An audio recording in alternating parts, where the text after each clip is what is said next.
მე-6 კვირის მონაცემებით სიტუაცია უფრო მეტად დამშვიდებისკენ მიდის. ანუ მოგეხსენებათ, პიკი ჩვენ გქონდა მე-4 კვირაში ამ წლის, როდესაც გავრცელების მაჩვენებელი გახლდათ 357,100,000 მოსახლეზე.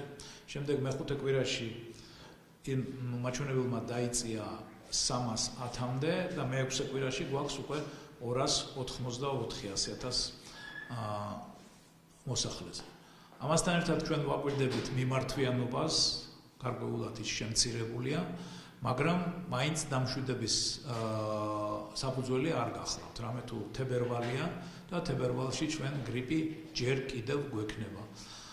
ამაზე მიუთითებს აგრეთვე ის, რომ გარკვეულად გვაქვს მძიმე შემთხვევები, ანუ მძიმე მწვავე რესპირატორული სინდრომი, რომელიცაც სჭირდება სტაციონარული მკურნალობა და ამიტომაც მაჩვენებელი სტაციონარში ჰოსპიტალიზაციის მომატებულია ჯერჯერობით.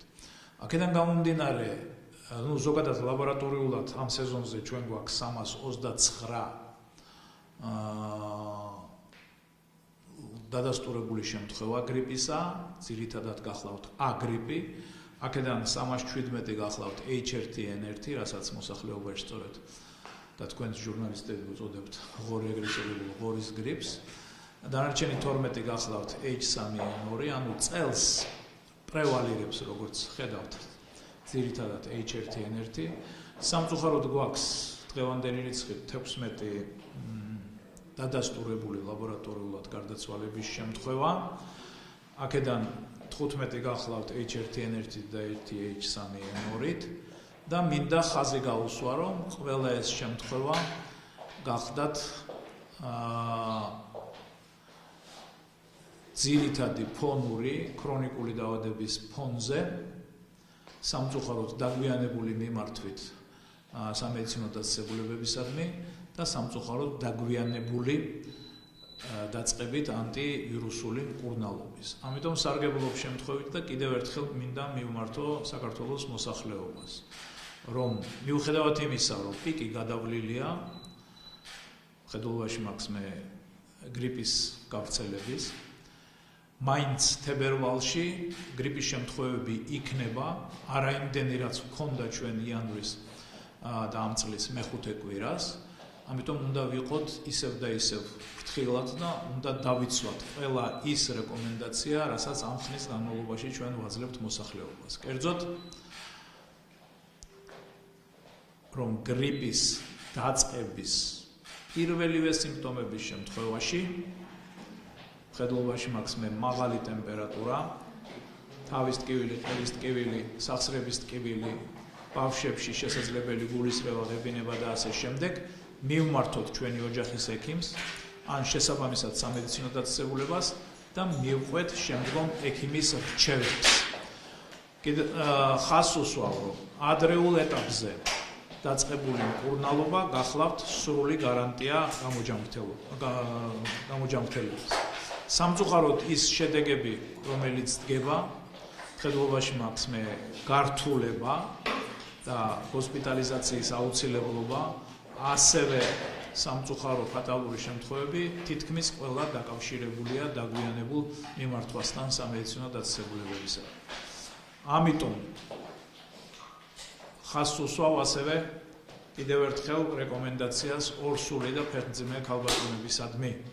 რამე თუ H1N1-ისთვის ერთ-ერთ ყველაზე მნიშვნელოვან სამიზნეს სწორედ ეს რის ჯგუფი წარმოადგენს და ქალბატონებმა, ვინც ფეხმძიმედ ბრძანდებიან, გრიპის სიმპტომების დაწყების პირველივე საათებში აუცილებელია მიმართონ სამედიცინო დაწესებულებებს და დაიწყონ შესაბამისი ანტივირუსული მკურნალობა.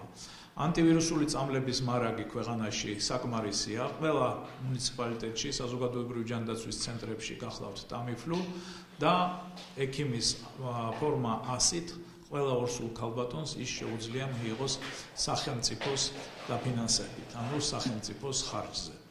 ამიტომ ჩემი თხოვნა, რომ ქრონიკული დაავადებებით ავადმყოფები, ორსული ქალბატონები და ბავშვები იყვნენ განსაკუთრებული სიფრთხილით, ხედულობაში მაქვს მათი მშობლები, და თებერვლის განმავლობაში ჩვენ ისევ გვექნება გრიპის შემთხვევები, ნუ მოვდუნდებით და ვიყოთ ფრთხილად და პირველივე სიმპტომების დაწყების შემთხვევაში მივმართოთ სამედიცინო დაწესებულებებს. ამავე დროს ზოგადი რეკომენდაციები რჩება ისევ ის, რომ თავი მოვარიდოთ დიდი თავშეყრის ადგილებს, ვიხმაროთ თუ ავადმყოფთან ვართ, გრიპიან ავადმყოფთან პირბადე, სველი წესით დავალაგოთ ჩვენი სამუშაო თუ საცხოვრებელი ადგილები, ხშირად გავანიავოთ, ვიყოთ ჰაერზე ხშირად და ასე შემდეგ. სეზონის პიკი წელს ჩვენთვის გახდათ ამა წლის მეხუთე კვირა, სადაც ჰქონდა ყველაზე მაღალი მაჩვენებელი გავრცელების 100,000 მოსახლეზე, ანუ 357. შემდგომ შემდგომ კვირებში უკვე ეს მოდის ქვემოთ, მაგრამ თებერვალში და მარტის პირველ დეკადაში კიდევ მოსალოდნელია გრიპის შემთხვევები და ამიტომ სიფრთხილე და ყველა იმ რეკომენდაციის დაცვა, რასაც ჩვენ ვაჟღერებთ ყოველ კვირეულად აუცილებელია. თქვენ ასევე აღნიშნეთ 16 გარდაცვლილი, რაც არის ამ ეტაპზე დადასტურებული. ლაბორატორიულად. ეს მაჩვენებელი, როგორი მაჩვენებელია, მაღალი, საშუალო, დაბალი, როგორი რაოდენობრივი მაჩვენებელი? მაჩვენებელზე ღია ეთერში გარდაცვალებზე რთულია ლაპარაკი, იმიტომ რომ ყველა გარდაცვალება მოგეხსენებათ ტრაგედიაა, მაგრამ თუ შევადარებთ, თქვათ, შარშან ჩვენ გქონდა 10 გარდაცვალების შემთხვევა, ლაბორატორიულად დადასტურებული, შარშან წინ გქონდა 19. ყველაზე მძიმე პერიოდი და წელი გახლდათ 2010-2011, როდესაც იყო 39 დადასტურებული შემთხვევა. ლაბორატორიულად ხედულობაში მაქვს გრიპით.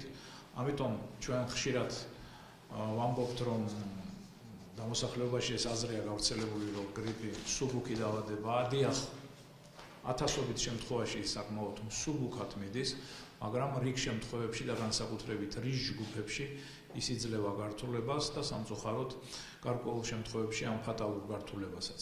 ამიტომ ძირითადი რეკომენდაცია ჩვენი და წელს ამას ჩვენ უფრო გავამკაცრებთ ამ რეკომენდაციას, რომ სეზონის წინ მოსახლეობის დიდი ნაწილი იქნეს იმუნიზირებული, ანუ აცრილი გრიპის საწინააღმდეგო ვაქცინით ძალაში რჩება. ჩვენ შევიმუშავეთ რეკომენდაცია და სწორედ მალე წავდგებით ამ რეკომენდაციით სამინისტროს წინაშე, რომ წელს აუცილებელი გახდეს ვაქცინაცია სამხედროებისთვის, მხედველობაში მაქვს მეჯარისთვის, აუცილებელი იყოს ვაქცინაცია პოლიციისთვის და შინაგან საქმეთა სამინისტროს მუშაკებისთვის, ვისაც ხშირი კონტაქტი აქვთ ადამიანებთან და რა თქმა უნდა, ჩემი კოლეგებისთვის, სამედიცინო პერსონალისთვის. მოგესალმებით, ჩვენ ყოველწლიურად სახელმწიფოს ხარჯზე ვამატებთ ყოველწლიურად და ვზრდით აცრილ ადამიანთა რაოდენობას.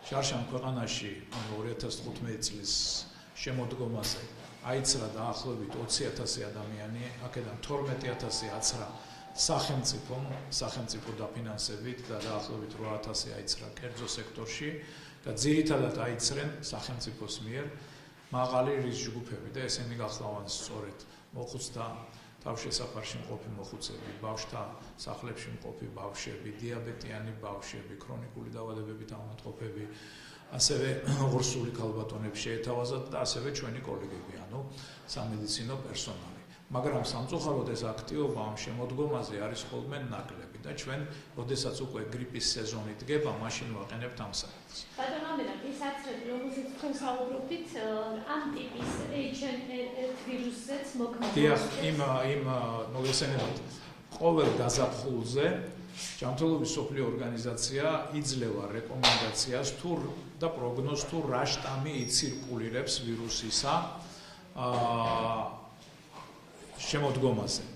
და ამ რეკომენდაციის მიხედვით მზადდება ინდუსტრია ამზადებს შემდგომ შესაბამის გრიპის საწინააღმდეგო ვაქცინებს. ბოლო 3 წელიწადია ეს ვაქცინა შეიცავს, რომელსაც დღესაც ჩვენ ხმარობთ საქართველოშიც და ევროპის ძირითად ქვეყნებში იხმარება.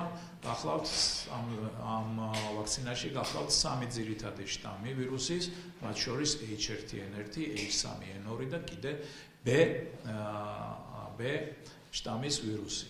ანუ ის დაახლოებით ფარავს იმ მოცირკულირებულ შტამებს, რომლებიც ამ სეზონზე ცირკულირებენ.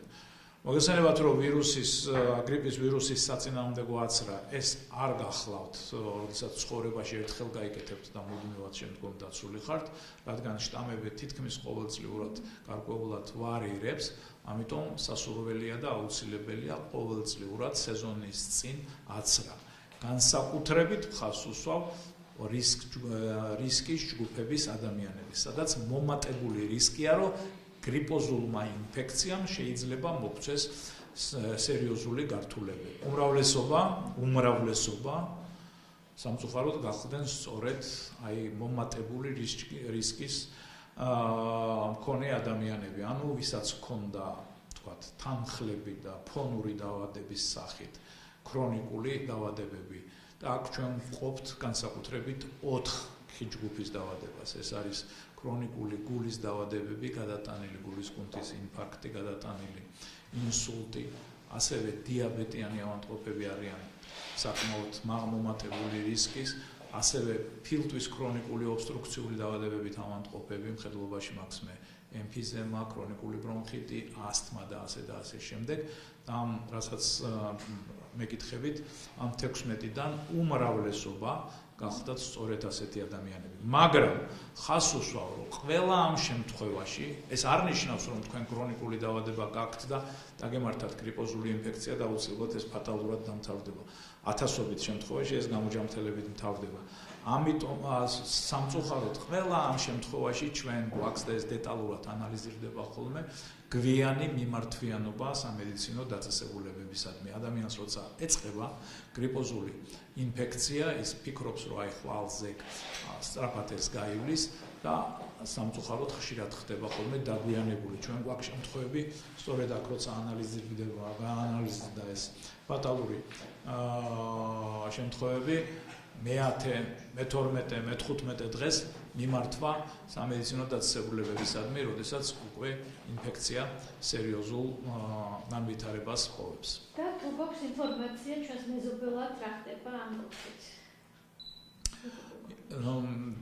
დაახლოებით იცით, რომ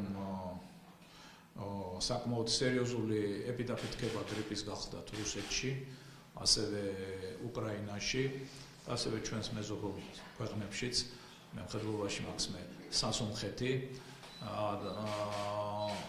რუსეთშიც იკმა გადაიარა, ანუ რუსეთმა გადააბიჯა რუსეთისთვის ზღურბლი, რასაც ჩვენ ყოველთვის ვამბობდით, რომ ჩვენი ეპიდემიური ზღურბლი გახლავთ 500-100,000 მოსახლეზე, რუსეთისთვის ეს გახლავთ დაახლოებით 1000, რუსეთმა მიაღწია და გადააბიჯა ამ ზღურბლს, მაგრამ შემდგომ წამოვიდა ქვემოთ იქაც ინფექციის გავრცელება.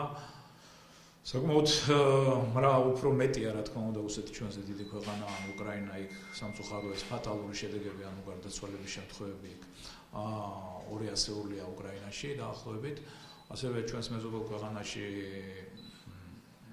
სასუნხეთში ლაბორატორიულად დადასტურებული იყო 18 შემთხვევა თუ არ ვცდები ბოლო მონაცემებით, მაგრამ იგი თანდათანობით კიდევ ერთხელ ვამბობ, რადგან ჩვენ დაახლოებით 1 საფრთხეში ვართ, პიკი დაახლოებით იქაც გადავლილია. ანუ გრიპი რეგიონში თანდათან ასე ვთქვათ ცირდება მისი გავრცელების მაჩვენებელი, მაგრამ ხაზს უსვავ და მინდა მოსახლეობამ ეს გაითვალისწინოს, რომ ეს დამშვიდების საბაბს არ იძლევა, რამე თუ თებერვალში და მარტის პირველ ნახევარში ჩვენ გრიპის შემთხვევები, მათ შორის სამწუხაროდ რთული შემთხვევები კიდევ გვექნება.